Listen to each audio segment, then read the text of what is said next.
Deneys Reitz, son of Francis William Reitz, was a Boer soldier who fought in the Second Boer War for the South African Republic against the British Empire. After a period of exile in Madagascar, he returned to South Africa, where he became a lawyer and founded a major South African law firm. In the First World War, he fought for the Union of South Africa against the German Empire, and in later life he was a politician. While in exile in Madagascar, he wrote about his experience of the Second Boer War, when it was eventually edited and published in 1929 as Commando, a Boer journal of the Boer War. It still had the freshness and detail of an account written soon after the war. Not only is the account very well written and an important source from the Second Boer War, but his family connections and sheer luck provide for a unique account because he was present at virtually every major event of the war. Second Boer War. At the age of 17, while visiting his father in Pretoria at the start of the Second Boer War, the field cornet's office said he was too young to fight and refused to enlist him. He met his father with the president of the Transvaal, Paul Kruger, who took him straight to the room of the Commandant General Piet Joubert. Joubert personally handed him a new Mauser carbine and a bandolier of ammunition. He and one of his brothers then joined the Boer forces by virtue of having thrown our belongings through a carriage window and climbing aboard. During the initial phase of the war, he fought several battles, including the engagement at Surprise Hill and in the Boer victory at Spionkop.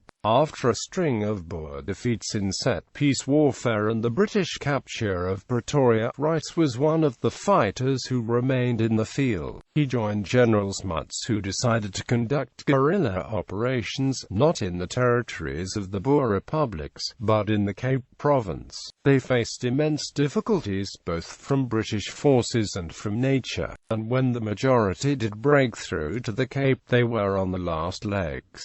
Battle of Eland's River. On the 17th of September 1901, Smuts' commando encountered the 17th Lancers in the vicinity of Takastad. Smuts realized that the Lancers' camp was the one opportunity to re-equip themselves with horses, food and clothing. A fierce fight, subsequently to be known as the Battle of Eland's River, took place, with the Lancers being caught in a crossfire and suffering heavy casualties.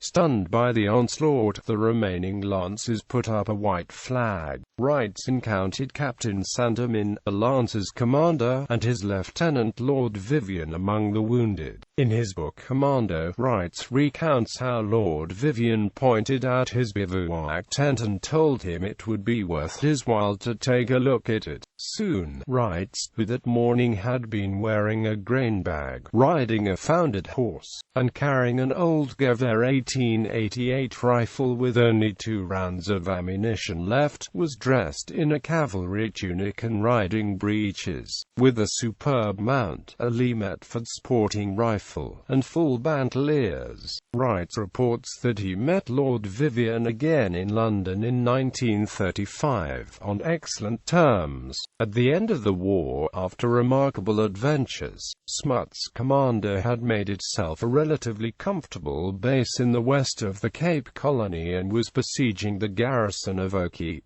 Northern Cape. Defeat and exile. Reitz formed part of the negotiating delegation from his commando, given passage to meet the delegates from the other commandos still in the field. He reports that nothing could have proved more clearly how nearly the Boer cause was spent than these starving, ragged men clad in skins are sacking, the bodies covered in sores, from lack of salt or food, and their appearance was a great shock to us, who came from the better conditioned forces in the Cape. Reitz's father was among the signatories of the surrender. but only in his official capacity. He refused to sign himself and was given 2 weeks to settle his affairs in Pretoria before leaving the country. Deneys felt that he had to stand by his father and so also refused to sign. He left for Madagascar with his brother, where they eked out a living convoying goods by ox transport, hard work in dank fever-stricken forests and across mountains sodden with eternal rain.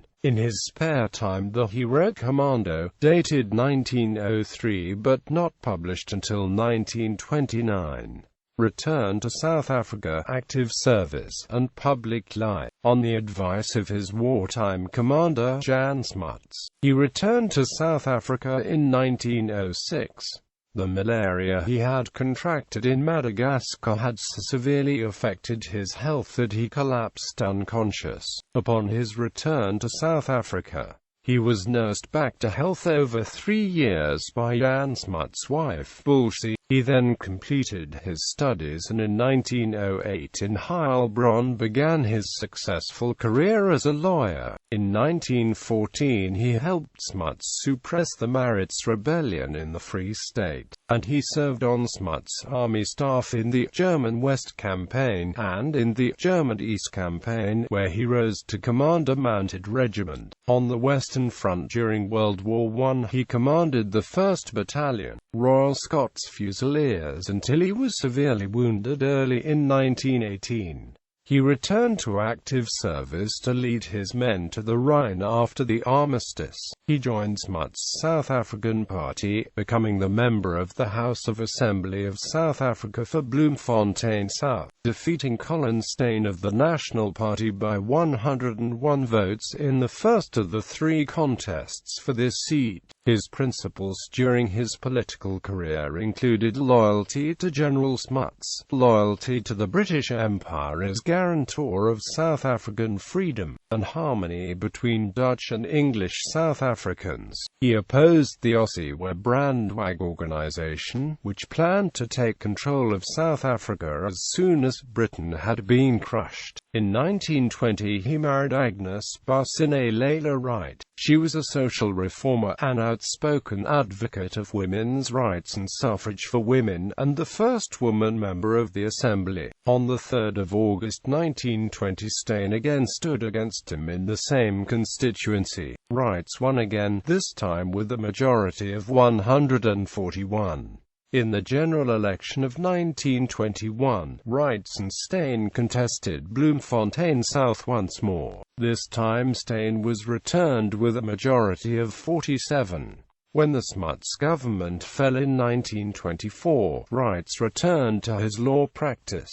In subsequent years he visited the Kalahari, Kaokoveld, Congo and Angola. His last book, No Outspan, describes this period. The South African Party formed a coalition government with the National Party in 1933, next year establishing the United Party. In this government Reitz accepted the office of Minister of Agriculture and Irrigation, later Minister of Agriculture. In 1939, he became Minister of Native Affairs and Deputy Prime Minister until 1943, when he was appointed as South African High Commissioner to London. He is buried south of Mariepskop, approximately 10 kilometers east of the Blyde River Canyon in Mpumalanga. The Free State town of Deneysville is named after him. His law firm, Deneys Reitz Inc., became a leader in South Africa and in 2011 merged with an international law firm.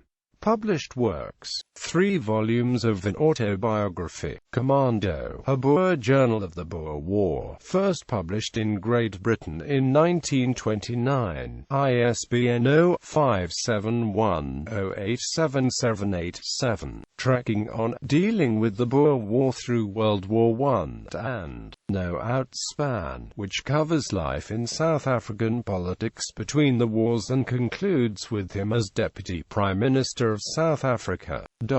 Also published in one volume, The Trilogy of Deneys Reitz, by Deneys Reitz, Wolf Publishing Co., 1994, ISBN 1879356392. About Reitz. Martin Bossenbroek, The Boer War, Auckland Park, Jasna, 2015. ISBN 9781-4314-10491-1.